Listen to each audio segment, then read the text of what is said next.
obviously I'm Spence, so I run 40 Fitness Training. Really thankful to have Ads and Gary here today, but we'll let them introduce themselves in a minute. Really, I don't want to talk about me. It's not about me today, so I'm going to chuck it over to you two guys. So if you want to introduce yourself and tell those that maybe don't know who you are a little bit about yourself, that'd be awesome. Okay, do you want to go first or? Go for it. Ads. So I'm Adam Peaty, British, European, Commonwealth, World, Olympic champion. I've got all the records in those individual championships, as well as a world record, which we have 11 times now broken in total. So yeah, quite a lot of accolades in the last kind of 5 years, but it wasn't always that way. We started off a very, very competitive, very hard junior season, I guess, and we kind of build those blocks. And obviously my coach, Mel Marshall, we've kind of been together now for 11 years. So some would say that she's a kind of very important to my success in a sense. So, but I kind of found swimming not only kind of relaxing for my mind and my mental health from a young age, that it just gave me a place to be, gave me a sense of purpose. And really, I just pushed every single day to become faster, better, stronger, more powerful. And it really came down to kind of loving the sport, love winning. Everyone loves to win. But also when I did lose, I kind of loved that a little bit more because it gave me that fire that I kind of seeked every single day. So throughout my career, I've had these pinch points where, I've gotten back up on my own 2 feet and just, went for it, 10 times harder some days. And yeah, that's it really. Oh, and I've got a little boy on the way in September. Congratulations on that. I think that's going to change your world, definitely. Yeah, massively. Yes. Massively. That's going to probably test your mindset more than anything has before, Adam. Just for information, just in preparation. To be honest, I was thinking, you've got no idea, has he really? But yeah. Okay. I think Gaz, over to you then, mate. Yeah. So hi, I'm Gaz Banford. I'm a former Special Forces Sergeant Major. Did over 22 years in the military. Began in the Royal Marines, then 9/11 happened, for those that can remember it listening, and I was serving in the Royal Marines at the time. So I watched that, and at the time felt really strongly that I wanted to try and help that situation and not happen again. So the only route I could see to do that was to volunteer for Special Forces, a course that I'd seen many people try and fail before. And again, I never viewed myself as physically excellent. I had a go at this course, again, passed first time. 95% of people fail, and from trained soldiers, the very best of what the British military's got, really. And again, I never thought about that at the time. This is all sort of reflective. And I went through first time. And again, that's not to swing my lantern. It's just because I understand the reasons why that was, and we'll probably unpick that. That put me into a career for the best part of 16, nearly 17 years, at the pointy end of military operations for the UK. Genuinely travelled around the world, spent many, many, many years deployed, living in chaos, from young man in that job all the way through to very senior leader, like I said, up to Sergeant Major, through all of that. So again, a lot of experiences in there. My career ended the beginning of last year, and for the final part of it, a lot of what I was doing was coaching and mentoring future aspirants into that job. And what I realized and how I got some success was building relationships and trust. And again, I knew, and I'd always done coaching and mentoring through my career, naturally with my teams, and been coached and mentored equally throughout my career. But again, as a kind of dedicated or focused mentor to lots of aspirants coming through that process, I tried to unpick what the characteristics were that we all needed, and that has driven me into being more and more focused. Again, something that I've always been interested in is that psychological aspect. I studied at college before I joined the military, and I've always used it throughout my career to cope with the stress that, again, we may or may not come onto on the chat. But I know that that's the thing that made the difference. And again, I kind of expect when I speak to Adam that, his strength will be in that field as well. There's a lot of physical specimens out there in the world that can train really hard, but it's living in here and dealing with the stuff that goes on in here that I think really makes the difference, and we can help maybe a lot of people with. Yeah, that's exactly what I wanted. I mean, obviously, you've kind of, to me, both touched on quite a lot of what I really want to explore with you a bit today, which is awesome. So thanks for prompting that. That's going to be good. But I like how you both like sort of downplay yourselves as well quite a lot, which is great. I mean, I did think ads would be there, top off actually doing it, mate. So a bit disappointed it would have got the ratings up a little bit more. But yeah, I mean, obviously, think in terms of like my background and what I wanted to get out of this initially, I suppose, for a lot of people is get a bit of understanding both about your physical training that you either are doing, have done in the past, and also about your nutrition, really, because they're probably two bits that the people that are listening to this from the gym and from my area would be kind of probably interested in. But I personally am fascinated by what you just touched on there, which is the mindset, how you did come up through the ranks because you were able to focus yourselves more. So I think that's quite a big topic. So if it's okay, I'll ask perhaps some of the smaller little questions around like your nutrition and your training, and then we'll almost just sort of let you two talk about that mindset thing, and then we'll just sit back hopefully and kind of listen to that a little bit, because I think that's probably cool. So I mean, I had a few questions coming in. I mean, one of them really relates to both of your training styles. So I mean, obviously this is kind of aimed at both of you, but if we go with ads first, can you just briefly give our guys an example of what your training would be like on a weekly basis? I mean, obviously not exactly, but give the guys an indication of, because I'm a huge fan, I'll say this now, of it's always about the work. It's about the graph that you put in, you get out what you put in, all this sort of stuff that we often talk about. But I want people to understand, I've obviously looked into it, I want people to understand just how much you physically put yourself each week. So can you give us a bit of a snapshot?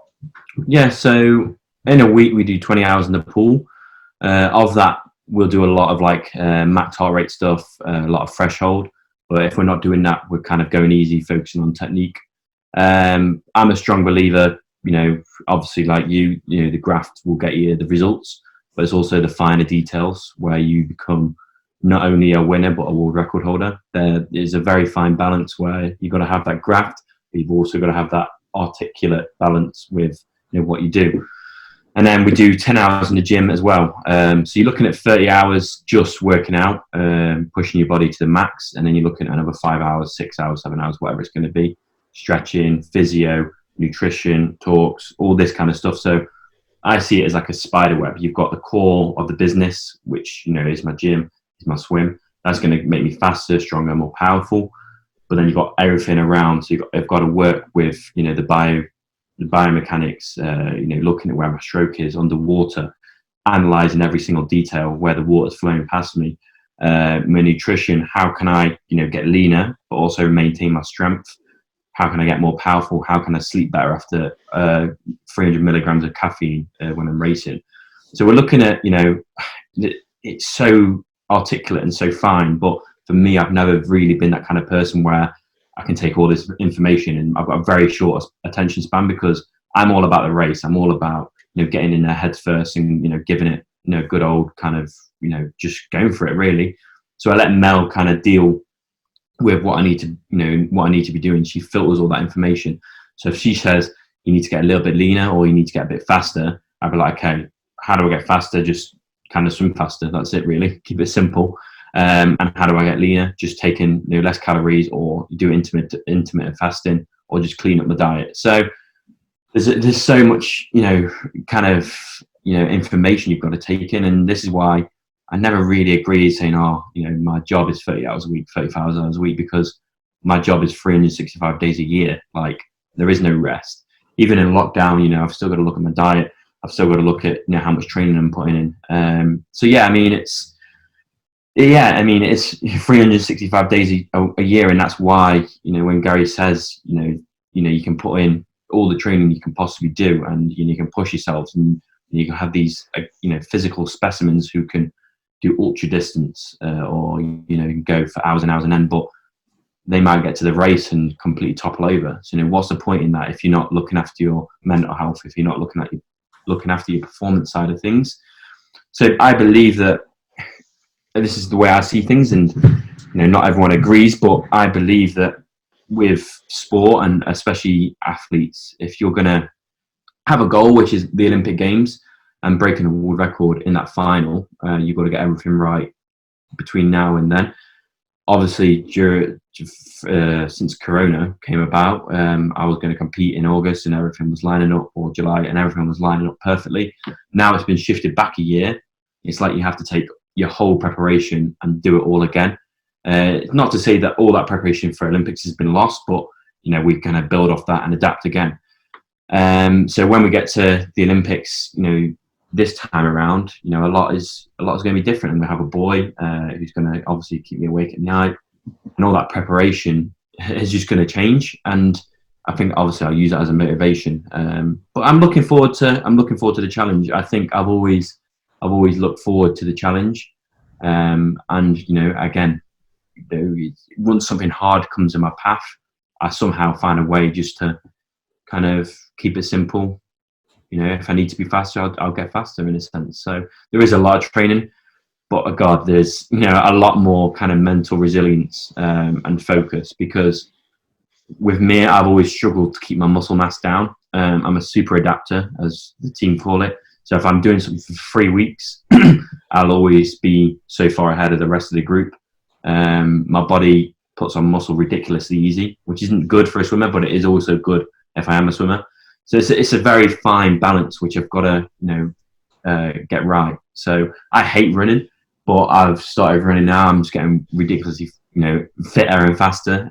Cycling yesterday. Bike riding just every now and again, as you said. Yeah. For those of you that he just messaged yesterday and said, "Yeah, sorry I didn't answer your call. I was, sorry, I don't think you meant. I just done a quick 70-mile, on the bike as you drop in, So I've always enjoyed challenging myself. And I think that's a lot of my success. I just enjoy the challenge, really. Cool. And can I throw that to you as well, Gaz? I mean, the fitness training obviously different, because but I guess Adam, obviously you're training for a very, very sharp point, as you kind of said it. It's like it's a very clear and defined goal. Whereas Gaz, the stuff that you guys were being asked to do is very much more.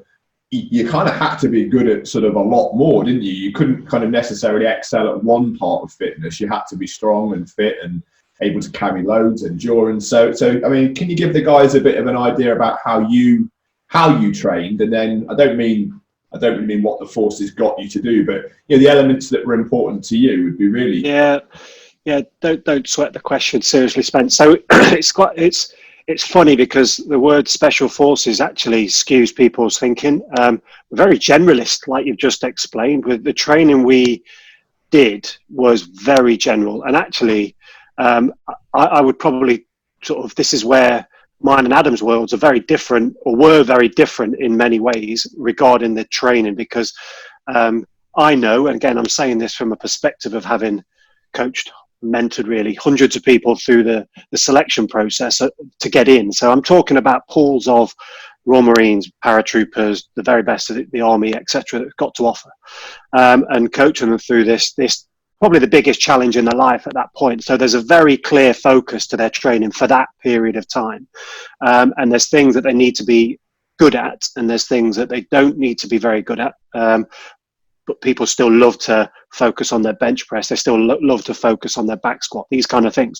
Now, there's a whole topic we could talk around that, probably not going to be a great deal of value. But what is important is I know that the performance kind of levels that people need to meet are about there, very achievable actually for most people.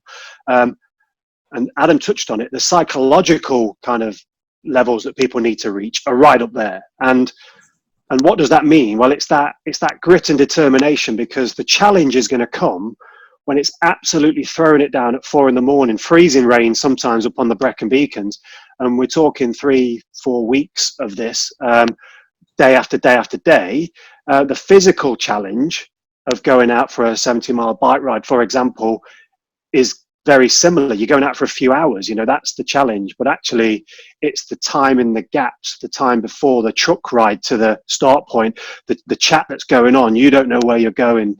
Each time you're set off, and you don't know, you're shown where you've got to go, or you're told where you've got to go. You've got to take yourself there. And then you've just got time in your own head for hours sometime, working hard, obviously. But again, there's a lot of unknowns, and you've got to live with those unknowns. Now, clearly the hills process is only 3 or 4 weeks of 4 weeks when I did it, but of the process, and there's 6 months is the test, and that's a long time to kind of prime yourself for this event that's 6 months long. So actually your training has to be very generalist. You've just got to be robust, and it's a very subjective quality, and the process will filter out the people that aren't robust. Like I often, again, at the start of the process, for many people, that aspirants, if you like, used to say, look, we're not looking for Ferraris. Ferraris don't pass the process. Ferraris will do great on the hills, but put a Ferrari in the jungle for 6 weeks, then you're not going to last. We're looking for tractors that are just great performers, all-rounders, can just keep going forever and just won't quit. They'll last for 20, 30 years. That's what we're looking for. And I think that helps people, because people can easily measure their running speed. They can easily measure the distance they can cover over time. Great measure, but it's hard to measure how much motivation you've got inside, or how much willpower you can. And again, this is I absolutely was nodding away to what Adam says. Everybody that I've ever worked with, all the people in my organization previously, and guys I keep in touch with now, love the challenge. They love that challenge. So the fact that something is difficult is why they want to do it. To get into Special Forces is a challenge, and people go, that's what I want to do. When they're in Special Forces, that's not enough. They want to go and challenge themselves against harder, because that mental challenge, I used to swim competitively at swimming myself as a teenager. And I can remember all those feelings that I had around that challenge, and the butterflies that you get before a competition. That to people would put people off. To some people would put people off. I love it. I go, that's my body preparing itself. That feeling I had translated perfectly to when I was getting on board a helicopter to go and do something on an operation.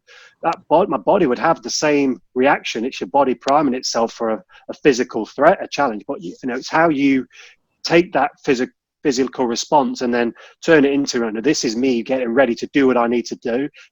And I'm fascinated with Adam, really, with regards to kind of the Olympic final. That feeling, I know the automatic negative thoughts will be there. You've done everything you can, but those butterflies are still there. And it's how you challenge yourself to deal with that is the difference between the people that I think, in my world anyway, that do great and those that underperform. I mean, can I build on that? It's I completely agree, and I think with the butterflies and with the kind of challenge of the arena, as we call it, you almost program yourself to have those feelings and have a positive kind of output on that. So if I was feeling nervous, or I was feeling my breathing wasn't right, or when your body just kind of wants to cramp up and just go like this, I was like, okay, why am I feeling this? I'd be completely honest with myself. Am I feeling nervous? Has someone done a fast time in the morning? Someone done a fast time in the evening?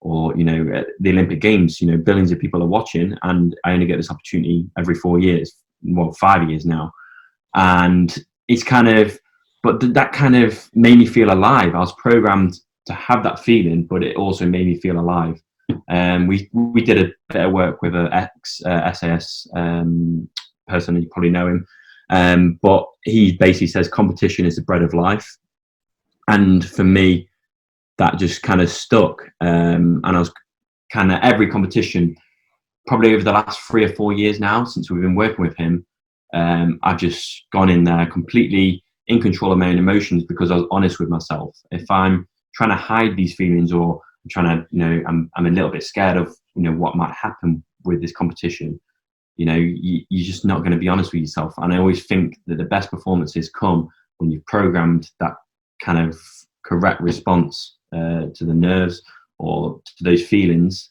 and you can just completely be free and not be anxious, if that makes sense. Yeah, absolutely. Yeah, you're accepting it, aren't you? You're always embracing that feeling, because that's what it needs to be to get you to that performance level, I suppose. And that goes for both of you. It's heightening your senses. It's a physiological response, isn't it, to what's going on? But I mean, it kind of leads to one of the questions, which I'm not going to dive on. But I mean, it's like, how did you guys? I mean, you've just touched on how you coped with that. or sorry, how you use that. But are there things that you've learned? You touched on breathing, and I know, Gaz, you've mentioned that before in some of your podcasts.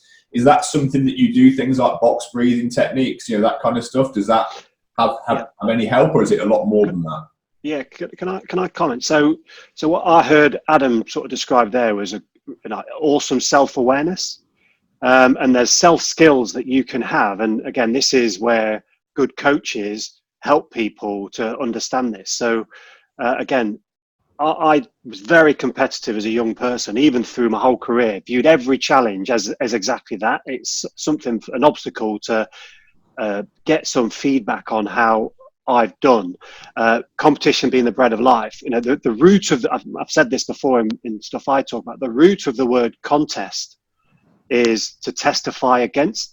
So you're actually testifying to yourself. So a contest is for you to learn more about yourself, and it gives you self-awareness. So you know how you better deal with these challenges. You know how you'll react in a certain sort of a final or in a certain operation in my world. And they're very similar. With regard to the self-regulation, what I would say is another self-skill, the self-regulation. Once you've got the awareness that, like Adam described it perfectly, he's cramping up. He's aware of that. He's aware of his breathing. A lot of people haven't got that self-awareness, and they don't have that self-awareness because the first time you do something, more often than not, you're just so focused on the task. And because he's got lots of experiences, that makes him experienced, and your body becomes better at opening up its view and going, right, what's going on here? And again, in my world, that helicopter ride to an operation, there would be times, there's certain phases of that, again, the orders process before you go anywhere is giving you some horrendous information if you see this as a threat to you, with regard to the people you're going to try and maybe detain or whatever.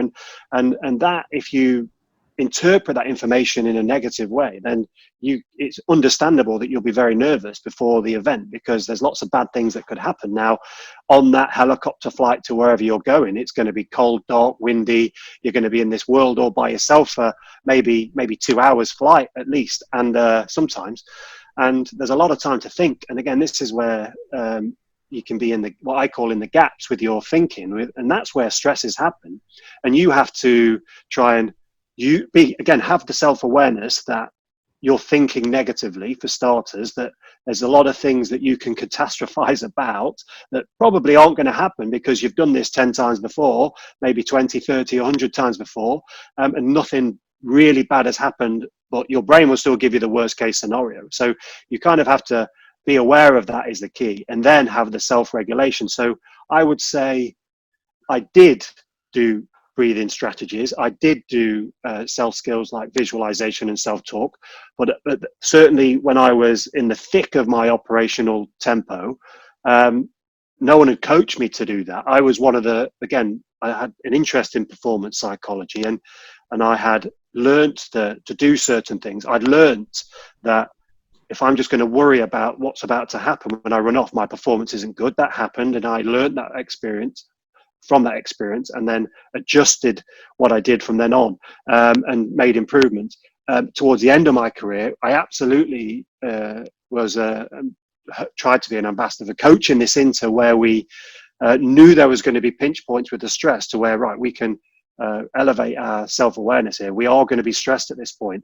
There's certain, before you jump out of an aircraft onto a parachute jump, there's the high chance that your body's going to be kind of elevated, it's physiologically. And so if you optimize your breathing at that stage, coach yourself into that, then absolutely you will deal with that situation better. Now, did that always happen? No. Towards the end of my career, we absolutely started to coach that in. And again, performance psychology was useful in that.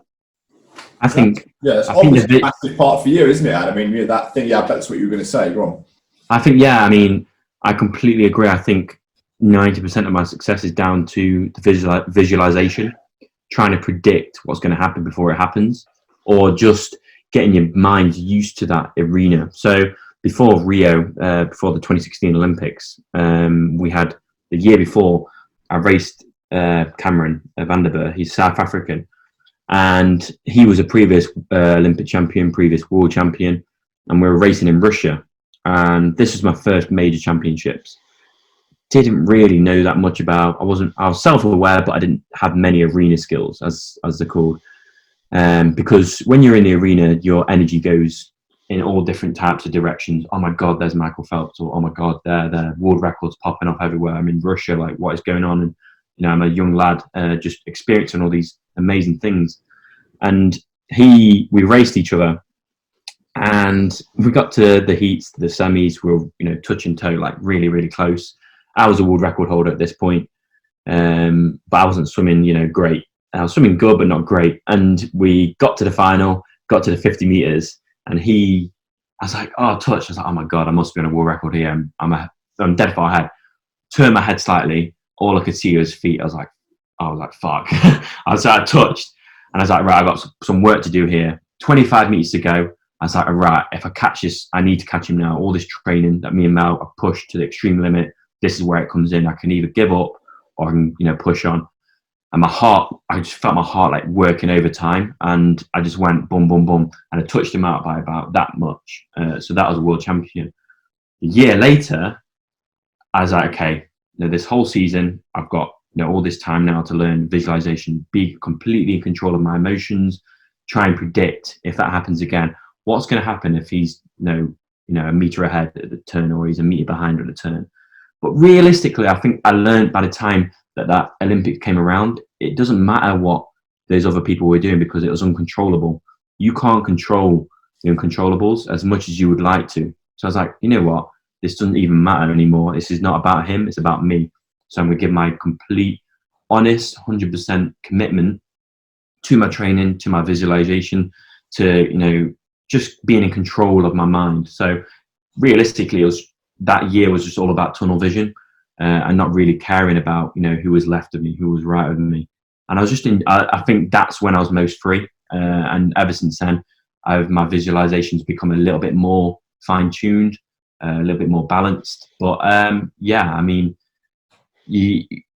I always take into a race now, I take in 3 things which I can work on and improve, whether it's the dive or the turn or the back end speed. I just if you take in too many things, I don't know if you found this, if you take in too many things into an operation or a training program, you just lose your head. I can't keep all these things in my mind and perfectly execute every single one of them. So I have a maximum of 3 things I take into a race, and then the rest is just going hoofing it. And just, I always say I don't know if I'm allowed to swear in this podcast, but you can bleep it out. But I get on the blocks, and you'll see me nod my head, just kind of open my chest up, and kind of lift my head up when I'm out. So if I'm coming out and I'm waving like this, it just teaches my body that I'm not ready for the fight. I'm not ready to perform. But if I'm lifting my head up, I'm taking in all emotions. I'm enjoying the crowd, and it teaches my body that I'm there to conquer, in a sense.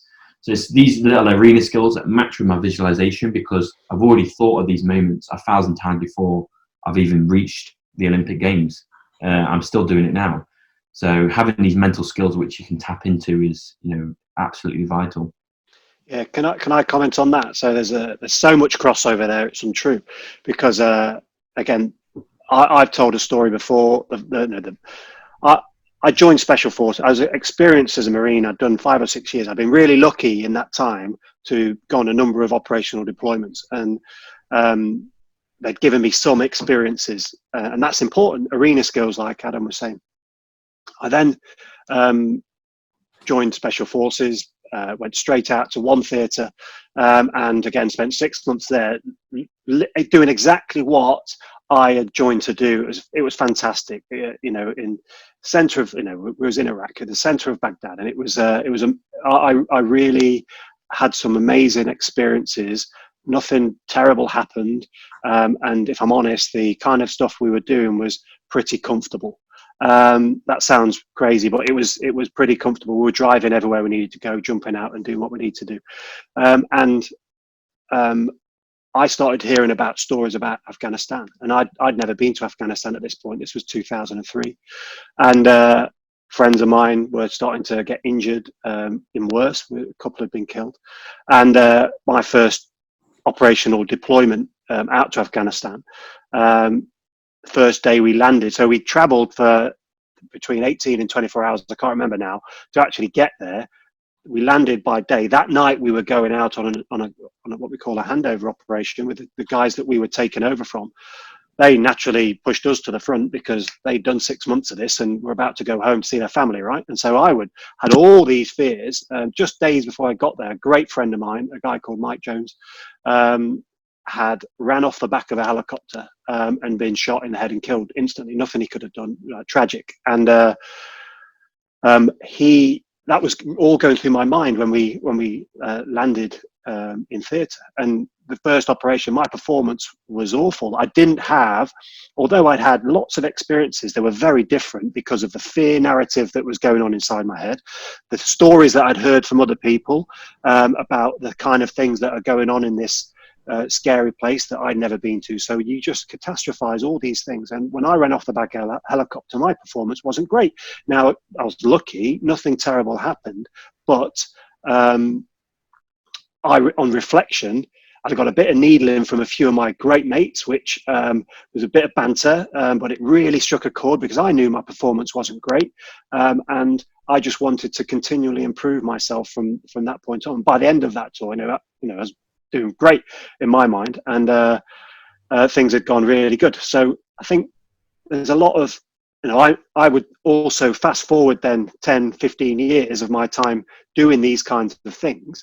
I'm one of the greybeards by the end of this. I've got one of the greybeards, a lot of experience. I've got a lot of time, like Adam describes, where I could be in the World Championship final. I could be on those operations, and I've got so much experience in that arena that actually some of the stressful stuff, the gunfight, for example, isn't as stressful as you might imagine, where, again, you've got lots of experiences of being in a gunfight, then your arousal doesn't, you can manage that, and that actually that physical arousal is important to manage so that you can make good decisions, and that comes with experiences, and you can't read about that. You have to do it. You have to live those challenges, and you can't experience a World Championship final, I know, by reading Adam's story about it in his autobiography, which will be coming out at some point, I'm absolutely sure.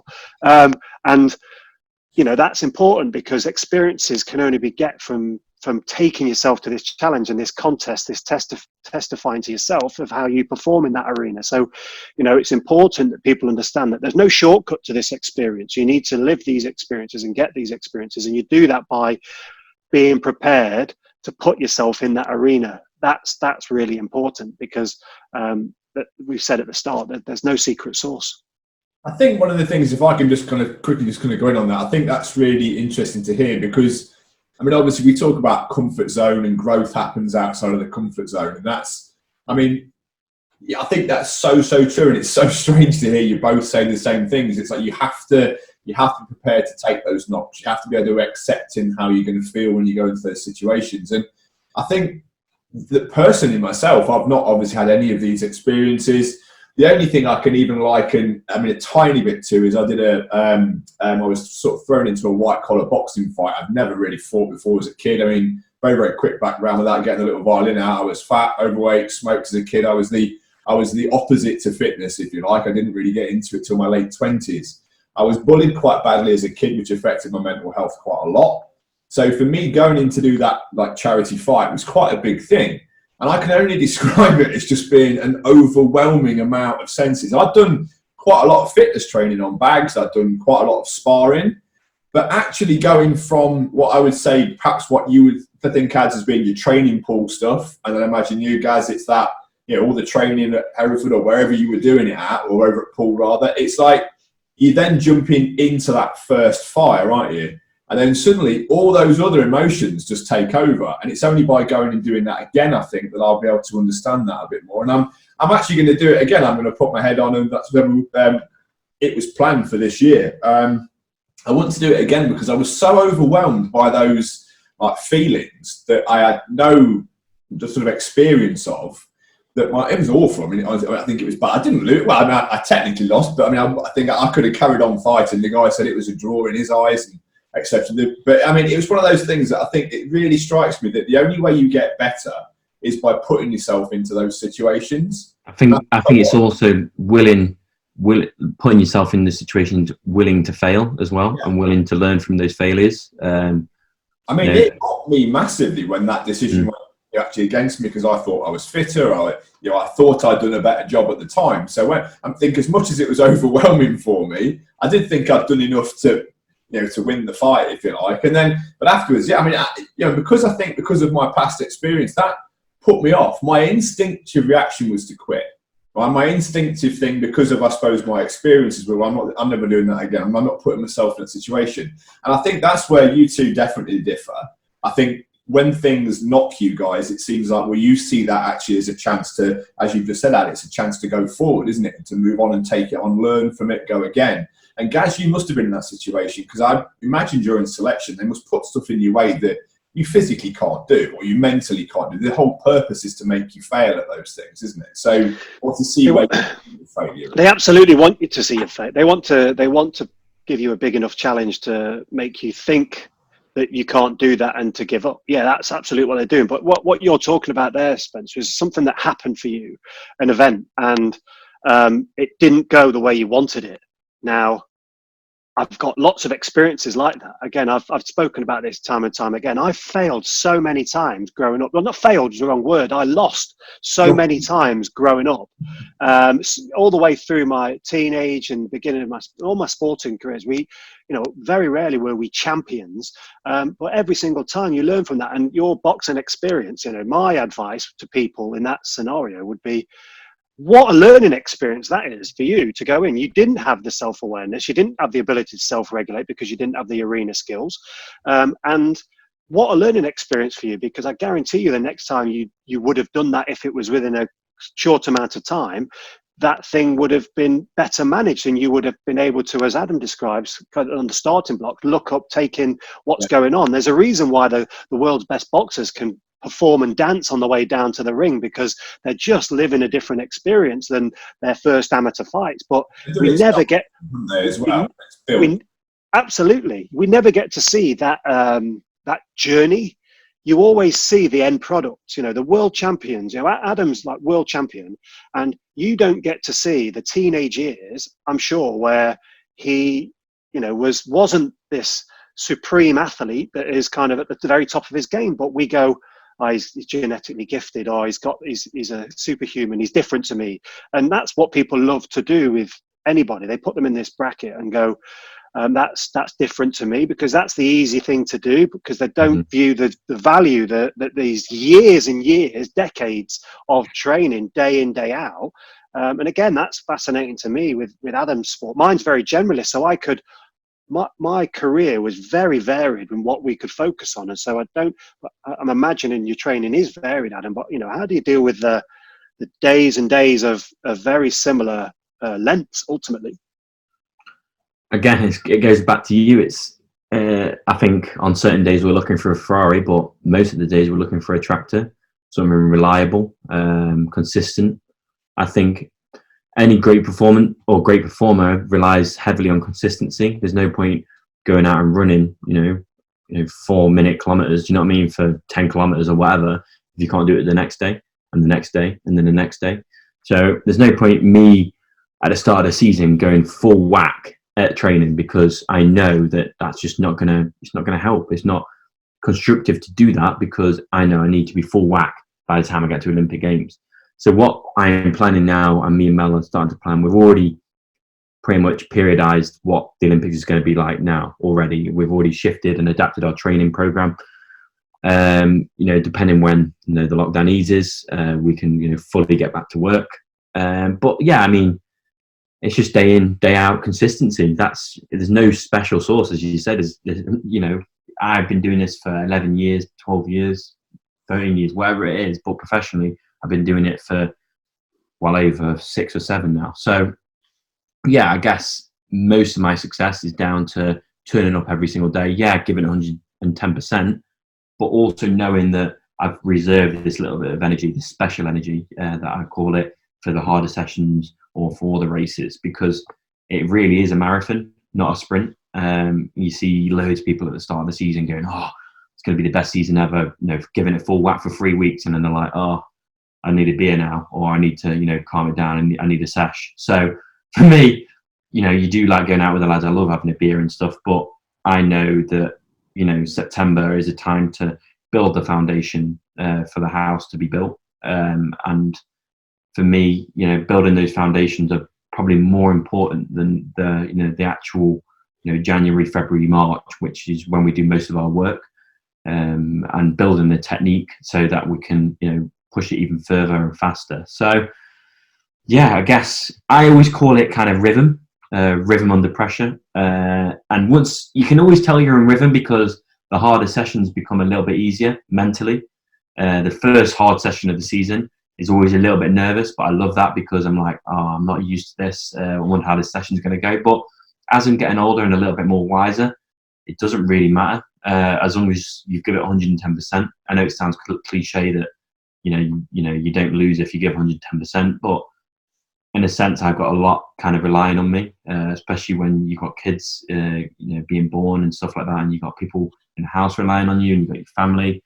But I think that adds a little bit more value to what you do when you haven't been able to find that motivation, or you haven't been able to find that extra gear.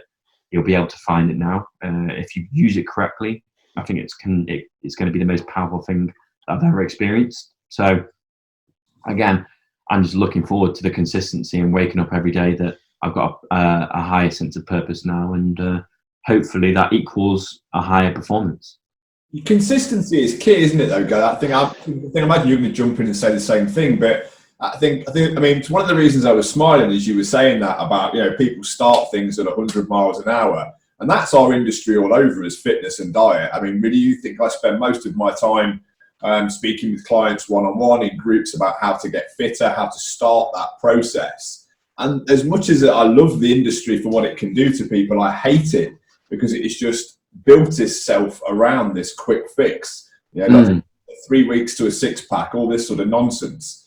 And you just think, if people only understood that, yes, I was fat as a kid, the reason I can now train and do what I do now is because I've spent 15, 20 years gradually testing myself and moving myself forward and making tweaks to my diet and my nutrition. And I am not by any means like one of those people that's going to want to ever do cover model kind of physique stuff, but it's more about just they need to accept, and this is not everybody, but a lot of people need to accept that it's small little changes done over a large amount of time adds up to their weight loss success, if you like. And I think that that's such a good thing that you've both just said about it takes years. It takes years of you sticking at this, and it's these little small steps that people don't see. You see that before and after photo, and then instantly then people think, well, how quickly can I get to that? And that's like you starting swimming at like sort of 14 and then expecting to be like the world record holder at by the time you're 15. It's just, you guys literally signing up in the Marines, 2 weeks in, done your job, right, when can I go out and do some, you've got to accept there's the process, haven't you? And I think a lot of people are sucked into this, particularly in my industry, of why hasn't it worked in 3 weeks? Why haven't I got what I wanted to do? I think it's also society as well, though, because if you look at society as a whole, we're looking at, I don't want it to come tomorrow, I want it now. So they don't want the work a lot of the time as well. I think I don't want to start pointing fingers, but I think, like you say, this is why I asked that question about you guys are grafters, and I think that's what a lot of people need to hear is that they get you guys have success because you've stuck with something. You've not tried it for a bit and then gone. But can I comment on that? So there's 18 months or so ago, I was invited out to Philadelphia to do this seminar with something called the Mission Critical Team Institute. So mission critical teams are people like myself, Tier 1 SF. So American Soft were there. There was FBI were there, NASA were there. There's all these very high, SEAL Team 6 were there. All these very high performing teams were there. It was a great kind of event to be at. And we were trying to unpick what these characteristics were that everybody had. And there's a number, but one of the biggest ones that everybody within these organizations, these elite teams, call them what you will, have got is self-discipline. And when you unpick what that means, Adam described it earlier. He said the first hard session of the season, the pre-season, sorry. And it's like, it's hard for him because he knows that's when he's got to start. You could turn up, I'm sure, Adam, and go, you could cruise if you wanted to. You don't have to put the hard work in. You could go and just go 50%, and you're not going to get the results. But you've got this self-discipline to know in self, this testifying to yourself that no, this is the time I've got to turn it up and put the work in, and that's a mindset challenge, because people haven't got the self-discipline when things get difficult, and people start to become uncomfortable. They go, oh, this is a bit too much, and I'll skip today and I'll start again tomorrow. And this is where people think that there's a magic. Again, I'm smiling because my wife showed me this. I'm doing a lot of training in the gym at the minute. I say the gym, it's a garage. And I'm going out for runs and training in my garage. And she saw this thing on Instagram. Instagram's amazing now for advertising home gym stuff. And this device, I mean, I've been in hundreds of gyms. I've never seen this device before. It's kind of a stand-up row machine where you're basically doing sex thrusts. That's what I describe it as. And I was like, she's like, it's all body workout. And I was like, look, there's no secret new piece of equipment that's going to game change everything. It's just that self-discipline to throw yourself into the challenge and go for it. I think with those, you see them all the time, those like the ab toners and all that kind of, and because it's easy. And I think society as general love to be comfortable, whereas the true performers and people who gradually make their way along to performing and be the best performers in the world, whatever they do, love being uncomfortable. So it's almost like being comfortable in uncomfortable in a sense. And that's me really. I wouldn't find any pleasure, and I'd hate to turn up to the pool or the training session each day and go, oh, it's easy today, I can just take it easy. That's never happened. I don't like that. I like to continually push, because I always see that as a reward for my body, for my performance. And I think it's good for I always feel like the endorphin rush, or the rush after training, no matter how hard it is and how tired you are, mentally you feel like, oh my God, like I've pushed today. I've put in a serious graft, and there's no one else in the world doing this. And there's so much more in that than just turning up and going, oh, it's just going to be, easy today. I'm just going to get my new row machine or whatever. That isn't what I'm about. And I think everyone's capable of finding that. It's just finding their thing which they enjoy, or their kind of output which they enjoy, whether that's weighing, lighter on the scales, or becoming faster per kilometer on Strava. Do you know? So they have their kind of individual goals, and I think individual goals are so important. But I think when you start to compare, and this is where society look at Instagram, you compare yourselves, and you got all these apps where you compare yourselves around the world now, and it's never happened before.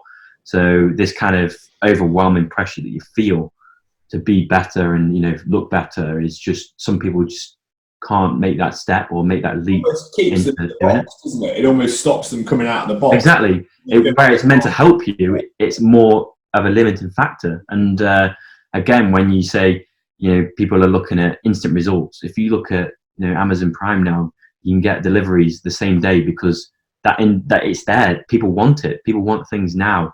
Whereas the true kind of results come in the long term, and you've just got to stick at it with that consistency, self-discipline, rhythm, and everything else. Yeah, and again, I think the key for me was understanding that it's self-discipline. So my discipline was forged by certain organizations and wanting to adapt myself to become part of them. Initially the Marines, great foundations, and then subsequently Special Forces. And I wanted to be a part of this organization, and that forged me, and the experiences I had forged me in that. Can I ask, if you don't mind, Spencer, sort of Adam, on at what point kind of, because you've been forged throughout your career, I'm sure, and adopted that self-discipline. So my discipline was poor when I first started, and I got better self-discipline. But at what kind of stage would you say you had good self-discipline? And at what point is the real question, I think, for me? Like, at what point did you realize I could be world champion here, or I could be Olympic champion?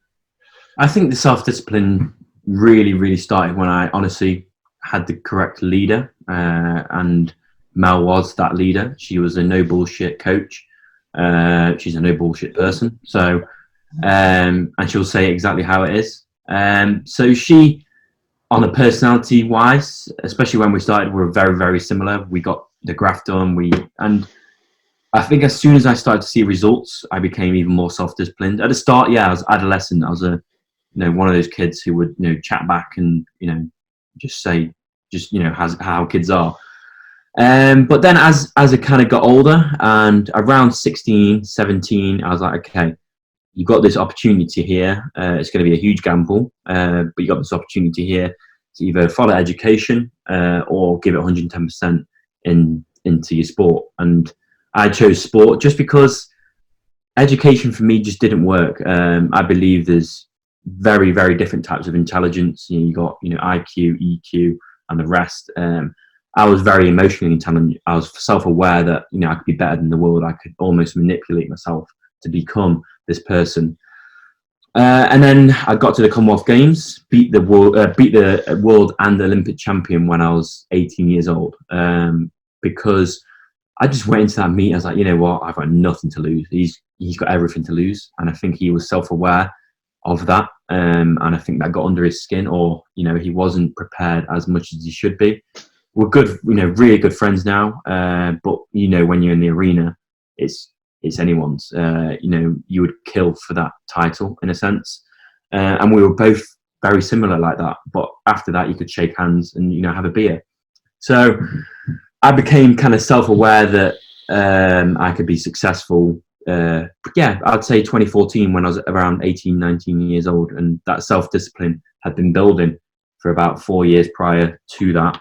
And then Mel never really had to worry from around 2013. So when I was around 17, she never had to worry about giving 110%. But it was a 2-year journey from becoming this person who did 2 hours a week swimming at 14 years old to at 15 years old doing 20 hours a week in total. So, and then throwing the 4 a.m. mornings, finishing at 10 p.m. I think I just didn't want to waste that opportunity. I saw so many kids turning up to the swimming lessons or the training and just not really giving a toss, and it's almost, I didn't want to show that disrespect to my parents who were financially, it was putting a massive strain on the family, and through time-wise as well, it was putting a massive strain on my mum, because my dad couldn't drive because he had a stroke when he was younger. So my mum was literally doing all the work, taking me to school, getting me up really early at 4 a.m. And I just didn't want to waste that. I think it was very disrespectful to turn up to training and give 90%. I was always going to give 110%. And if you throw in all that competitiveness that I've got and all that motivation I've got, I just don't want to be another guy who nearly made it. I want to, even if I got to 18 years old and look back and go, bloody hell, I gave it absolutely everything. That was a good run.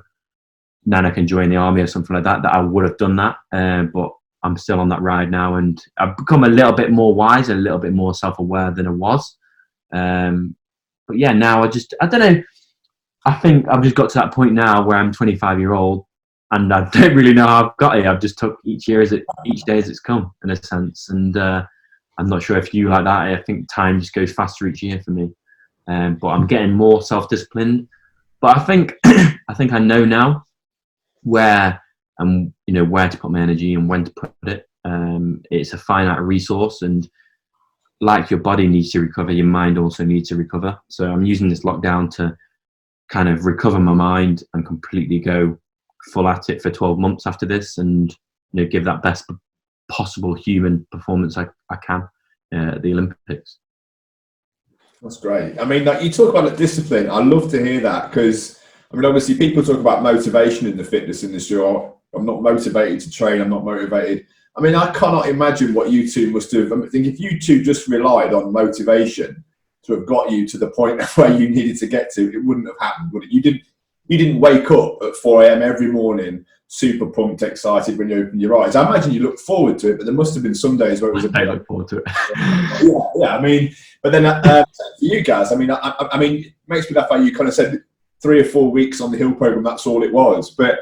I mean, I've done a bit of reading about what that Hills program is on selection, and 3 or 4 weeks. I mean, you make that sound like it's almost, that was okay, but that must have been horrific in places. I mean, walking, stopping. So that's not motivation, is it? Because I think that's where people get it. To me, that's what they're trying to rely on. And then when that wanes off, which it obviously will do, they're left with nothing. So they stop. And I think what it needs to do for me is I've always seen motivation as the spark to the fire. That's what gets you interested in doing something or giving yourself a push. But it's the discipline that adds the fuel. And it's that consistency that then keeps the fire going long enough to see the results. Would you say I'd agree, mate. I think what I'd add to that is having a really powerful why, and what, for me, it was, again, I was at college and this green bit of cloth, which was a commando beret, really now I laugh about it because it means nothing, but it was so important to me I wanted my self-image to be that commando. I really wanted that, and that was the journey that I was prepared to take and do anything, literally crawl through broken glass to get there, genuinely. And when I spoke about the Twin Towers attack, for me that just created this really powerful why for me I was doing it. So yes, the Hills process was, and again, you've read a book about it. So someone's written a book, they want to sell a lot of books, they're going to give you these absolute horror stories. And again, when you're in the military, anybody that's failed the Hills process is going to come back with their tail between their legs and tell absolute horror stories to protect their own ego, to go, this is the hardest thing you can imagine. So this is all the narrative that you hear. I tell this to so many people, it's not that bad. There's thousands and thousands of people that have passed it, for starters. So my mind goes, well, it's very doable. I know some people that have done, there's only 1 or 2 people in the world that have ever done something. That's hard, but thousands of people have passed this process that have gone for it. So that's very doable. And again, I always remember the first conversation on the first day of the Hills, I think it was the chief instructor at the time. And he said, lads, don't overthink this. It's a 5-hour walk every day. Then you come back here, you shower, you change, you've got a roof over your head, you're going to bed. Don't overthink it. And everyone in the audience, there's 200 of us going, yeah, right, this is going to be the worst experience of my life. I kind of took that forward. And when I was mentoring people through the process, I very much you try to articulate that, knowing full well that the people listening have just got this horrendous narrative that they've built up because they know it means a lot to them, because it's the doorway to this new career that is going to, get them experiences that billionaires can't get to do. So it's very important to people if you're looking for a certain amount of adventure and excitement, that's for sure. But it is just a process of getting up every single day. I mean, the self-discipline, when you wake up and your legs are stiff, your back's stiff, you've got blisters on places you didn't even know you could get blisters, and go, well, hundreds of people have done this before me.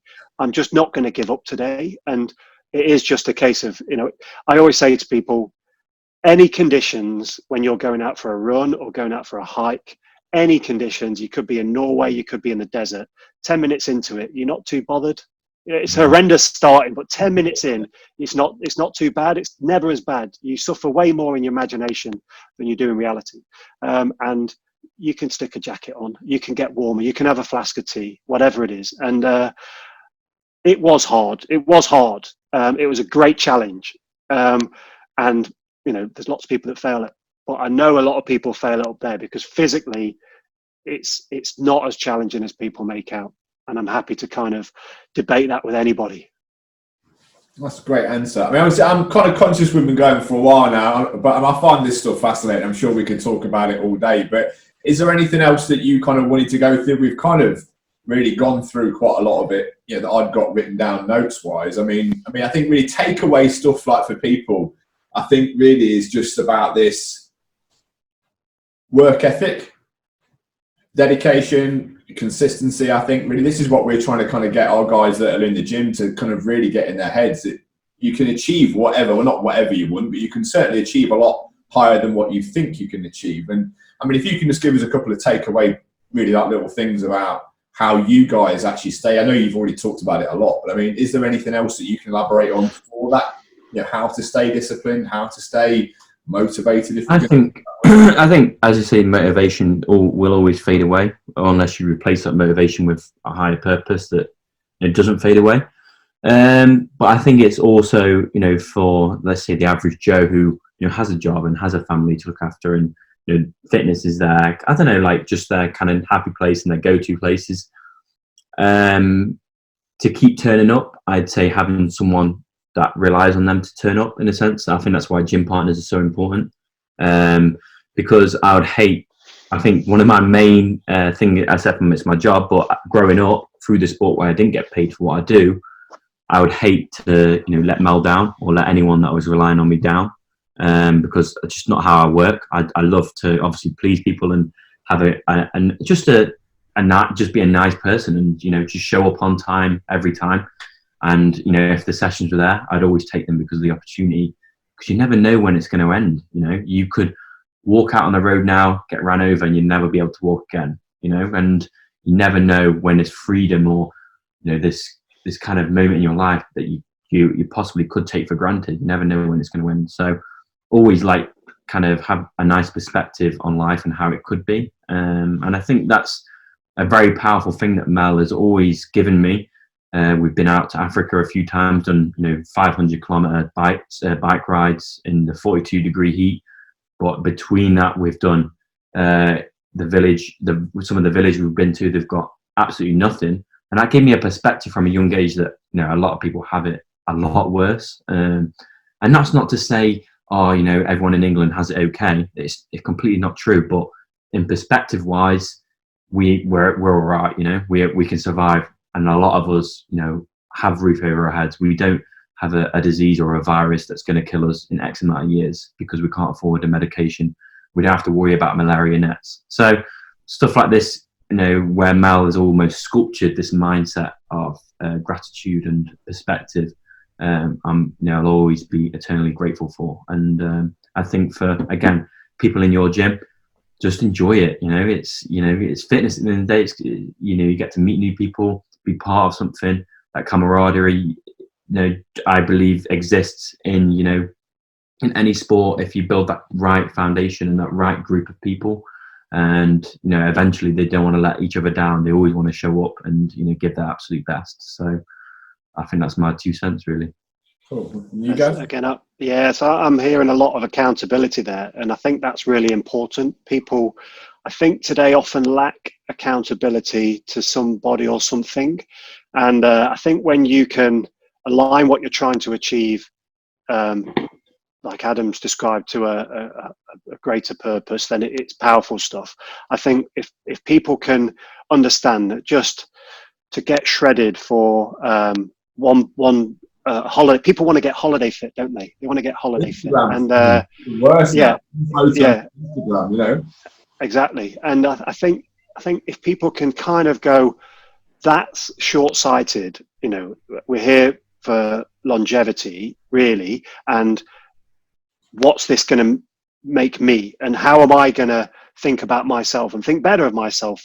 Because what we've described all the way through this is hunting almost for challenges. I absolutely hunt for challenges. We chatted the other day, Spencer, when you spoke about something in your gym when it reopens that we could do, and I got, I'd fancy that. I'd fancy going down a group of people that I don't know as a 41-year-old man, to still put myself in that arena to go. I'm going to try and come out number one of that. And it's some people would go, well, that's arrogant. It's not. It's not meant in an arrogant way. It's a challenge to myself to try my best and go, do you know what? I'm 41 years old. I'm still doing it. And you can do this. And it's like, if you want to, but if you don't want to, that's fine. And I don't wake up in cold sweat sort of worrying about what my next challenge is. I just genuinely enjoy challenging myself. We've got we've set up a slack line in the back garden, me and the kids and the wife. And I've, trying to learn new things, challenging myself to new things. And I look at all of them. There's 6 of us in this house. I've been on it the most because I'm the one. I want to be the one that kind of the most proficient on it. Again, I'm just always looking for things to learn, to look to myself and go, that's nice. It's a nice thing to be able to do. It's interesting, and it's that challenge. So I think people should look to seek out challenges to themselves. There's thousands of people on Strava, and I genuinely enjoy it. there's the 5K challenges, the 10K challenges, there's all these things. And yet, if you compare yourself, you're probably going to be number 200,000 on there with your 5K time.